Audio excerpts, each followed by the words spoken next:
All right, I'm going to go ahead and get started. Good afternoon, everybody, and thank you for joining us. My name is Jenna Betts. I'm the intern from RCW. For RCW, I'm from UWL. I worked with Jordan Murray, our registered dietitian, on the holiday snacks and spirits. It looks like Jordan is joined us today. So at any point, Jordan, if you have anything you want to add, just feel free to jump in. For those of you that just joined us, if you have not done so yet, if you could just put your name and your entity or where you work in the chat so we can track that, we would appreciate that. If you do have any questions along the way, feel free to just put them in the chat. I will answer them as best as I can. Otherwise, we'll take some time at the very end as well to answer questions and things like that.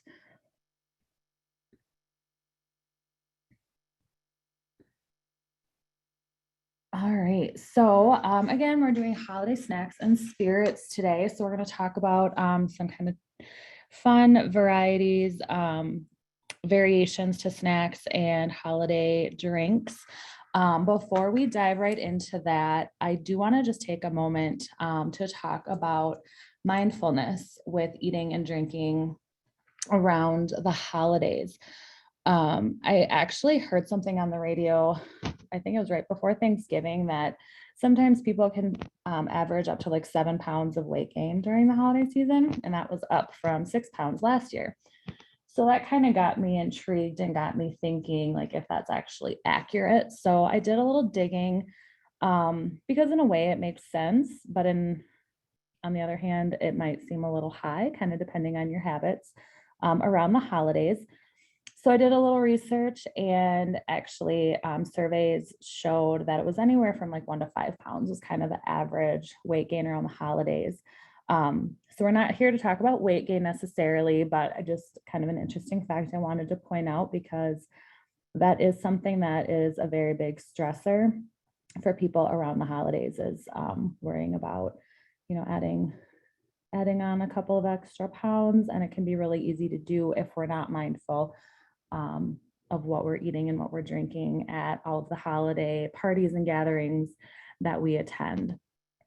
So talking about mindful eating, this is something that's basically just moment by moment awareness of your thoughts, feelings, and sensations in our environment. So some things that you might want to think about this holiday season before reaching for certain foods is just listen to your body's cues, not only for hunger, but also for fullness. It's really easy sometimes when you're at a holiday party to feel obligated to try one of everything or even just eat it all. Like if you're not hungry, politely decline. Don't just eat out of boredom. That's something else that tends to happen, that we hang out for a while, we get bored, so we just kind of graze the food table. So really just listen to your body and what it's telling you. So the next part of mindfulness comes with what you put on your plate. So this is going to differ from person to person based on taste preferences, different habits, lifestyle choices, things like that. One of the things that Jordan pointed out to me that I thought was really impactful, he said, it's important not to get too caught up in trying to be strict with nutrition over the holidays. Stress over health and nutrition can inhibit your ability to actually enjoy the social experiences that you're in. If this is something that you struggle with, it could be a little more serious than just some typical stress. There is actually a name for it called orthorexia, and it is definitely something that Jordan can help you with if you are at all concerned about that. But the point is to just enjoy sensibly, not limit yourself, and don't stress or feel guilty for a little bit of indulgence. It can seem counterintuitive sometimes, but really if you pay attention to mindfulness, portion control, and balance, that's really important. So again, if there's anything you want any more information on, or any more help with, just feel free to reach out to either myself or Jordan, and we'd be happy to help you. All right, so now we're going to dive right into the food. So Jordan actually shared some really wonderful recipes, and I'm really excited about sharing them with you. So the very first one we're going to talk about is Mediterranean stuffed peppers. So the fun part with this is that you can actually, like the picture shows a variety of different colors, but you can actually use red and green peppers to make them extra fun and festive during the holidays. And it's a really good way to get some extra veggies in on your plate as well. So this particular recipe makes 12 servings, but you can easily double or triple it depending on like how big of a gathering you're attending, if it's something you choose to make and share. And they're really easy to make. So you'll need a 10-ounce container of your favorite hummus, 6 bell peppers cut in half lengthwise. Again, you can opt for green or red for a more festive look. A 1/4 cup of Kalamata olives, a 1/4 cup of reduced fat feta cheese crumbles. And then if you want, you can add some parsley for garnish. These are so easy to make. You simply place the peppers that you've cut in half on a platter, fill each one with 1 to 2 tablespoons of hummus, and then sprinkle the olives and the feta cheese. And if you want, you can add the parsley on top, and that's it. So very easy, very fun and colorful way to kind of add that healthy option for a holiday gathering. And then you can also see the nutrition information is listed on the bottom of this slide. So next we have spiced pecans. These have a few more ingredients than the peppers did, and a couple more steps, but it's a really good way to add some spice and sweetness to a holiday get together. You can see all of the different spices and ingredients listed on the slide here. I personally would maybe dabble in omitting the cayenne pepper, maybe adding a little bit more of the cinnamon or orange peel to replace it.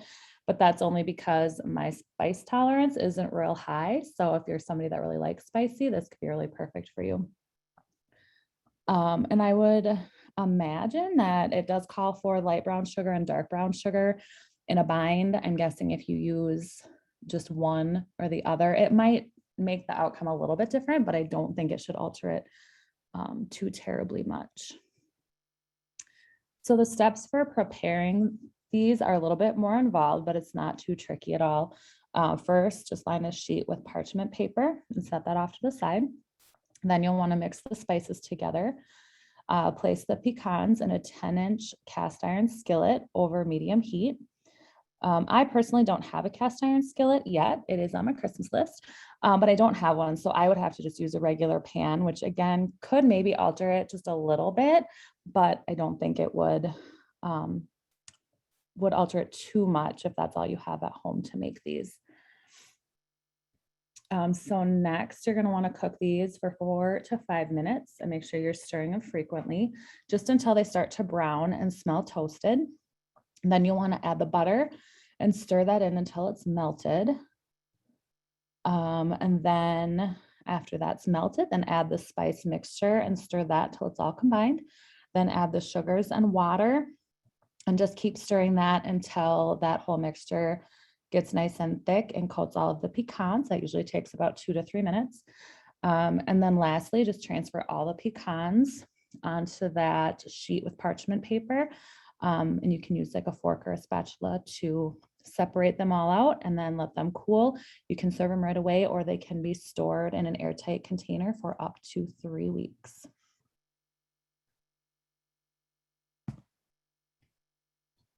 All right, so next we have a flex checklist for a charcuterie board.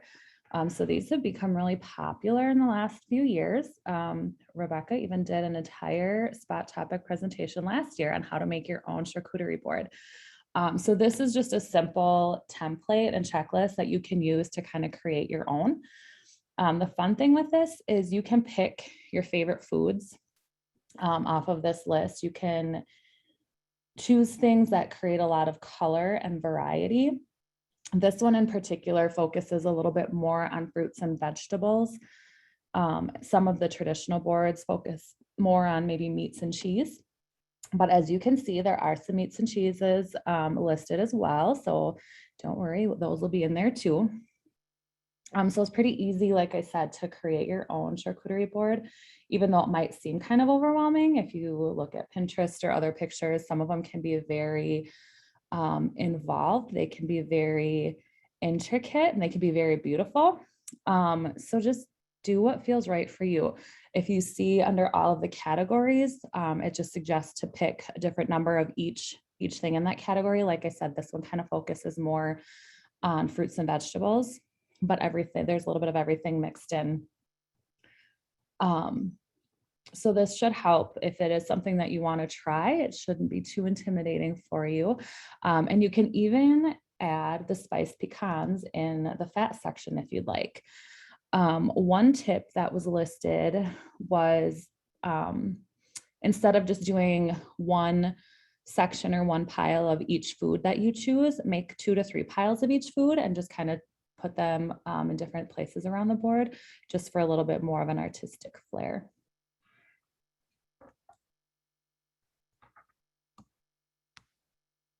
All right, so next we're going to talk about beverages. Some of the recipes I have are alcoholic and some of them are non-alcoholic. Just a quick reminder about alcohol consumption is we just want to remind you to try to be moderate with your consumption.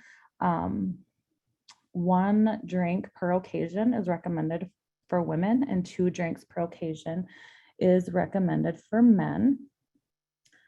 The other thing that we wanted to point out is just to pay attention to the sugar content in drinks. Alcohol and mixed drinks especially tend to have a lot of added sugar in them if you're not careful.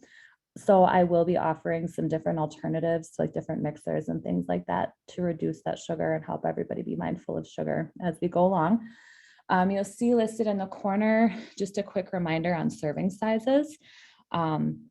Each beverage kind of has its own serving size. So like 1 glass of beer, a 12-ounce can of beer is considered 1 serving. 8 to 9 ounces of malt liquor is considered 1 serving. And then 5 ounces of wine and 1.5 ounces of hard liquor is considered 1 serving. So just to kind of keep that in mind when you are choosing to enjoy some alcoholic beverages this holiday season. Some other just quick little tips that you're probably all aware of. Don't forget to eat a meal before you start drinking. Make sure to drink some water in between drinks. And then as always, line up a designated driver. We don't want to be drinking and driving. Okay, so the first recipe that I have is a very common one. It's a very kind of fan favorite for the holiday, and that's eggnog. So this might look a little different than what you might be used to, but it shouldn't stray too far. So what you'll need is 2 cups of unsweetened almond milk, 2 large egg yolks, a tablespoon of honey, a half teaspoon of vanilla extract, and a 1/4 teaspoon of ground nutmeg. So there are some steps to this process, but from what I found, most traditional homemade eggnog recipes are just as involved. So you'll start by placing the almond milk, egg yolks, honey, and nutmeg in a blender and blend that until it's smooth and creamy. Some of the videos I watched show this step with all the ingredients, and they actually just combine it in a bowl and whisk it together. If you're somebody that's an eggnog pro but want to try this variation of the recipe, by all means, go ahead and try it that way. Next, you want to heat that mixture in a medium saucepan over medium to low heat for about 4 to 6 minutes. Keep stirring that continually. The mixture will become thicker and a little frothy. And then the recipe also stated to strain the almond milk through a strainer or cheesecloth. You can store this for up to 4 days. And then you can also make this a spiked eggnog. You can add an ounce of bourbon, brandy, rum, whatever kind of liquor that you prefer. You can also replace the vanilla in the original recipe with rum, and that just kind of gives it a little bit more of a boozier taste. So this particular recipe does make 2 servings, and you can see the nutrition information is listed there. So when Jordan and I were talking about healthy eggnog and what makes eggnog healthier, the thing that stood out to him was the sugars. There's usually a lot of sugar in, the eggnog that you buy at the stores, or even with some of the ingredients that you make at home. But because this one has unsweetened almond milk and honey, this does keep the sugars a little bit lower, and then also has 4 grams of protein. He did note that some people have a little bit of worry or anxiety about eating egg yolks because they might be considered unhealthy, or they have been for a long time. But he also pointed out that that's really where most of the egg's nutrients, especially the fat-soluble vitamins, are located, is in those egg yolks.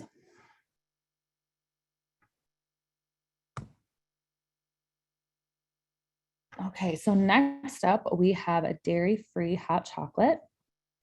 So this can be made as is, or it can be spiked again with amaretto or even peppermint if you're looking for an adult version of hot cocoa. So for this recipe, you will need 3 cups of unsweetened almond milk, 1/4 cup of cocoa powder, 2 tablespoons of maple syrup. And then again, if you want to add some alcohol, for this serving size, it's 2 ounces of amaretto, or again, you could use peppermint. You could even use, if you didn't want to make it a spiked hot chocolate, but you wanted to add a little bit more flavor, you could use like a 1/2 to a teaspoon of an extract, like a peppermint extract, or anything of your choice, just to give it that little extra flavor. So to make this, you'll combine the milk, cocoa powder, and maple syrup in a saucepan, and you want to bring this to boil on high. And then after it's boiling, just reduce the heat and let it simmer for about 5 minutes. So this is a little bit more work than just popping in a cup of water into the microwave and then adding the instant powder mix. But again, this has a lot less sugar in it. So this recipe does make 2 servings. So if you take that 2 ounces of amaretto, peppermint, or whatever, split it in between 2 mugs, and then top it with the chocolate mixture. That is all you'll need to do for that, and then you're ready to enjoy.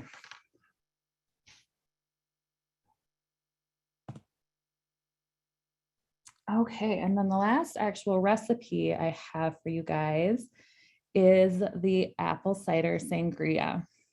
So this is also very, very easy to make, and this is very easy to make as a mocktail as well. So for this, you will need 2 apples. You want to chop those apples up, 1 sliced orange, 1/4 cup of pomegranate seeds, a bottle of your favorite white wine. The recipe I found did suggest a Pinot Grigio. Works very well for this, but again, any white wine that you like will work. A 1/2 cup of a gluten-free vodka, 2.5 cups of fresh apple cider. Again, when shopping for your ingredients, just be mindful of the sugar content of the cider because they can be hidden and they can add up pretty fast. And then you'll need a 1/2 teaspoon of cinnamon, a tablespoon of fresh grated ginger, which this is optional, and then a cup of carbonated water or club soda.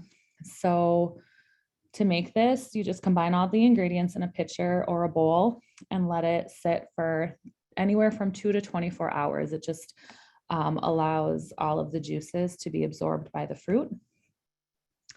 Some options with this one is you can make it really fun. Like you can see in the picture, they lined the rim with caramel.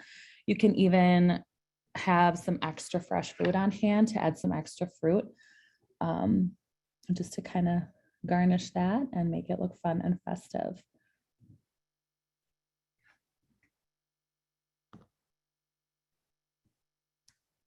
All right, so if you are one that likes to just stick to kind of your basic mixers, I've got a few variations and substitutions for those as well.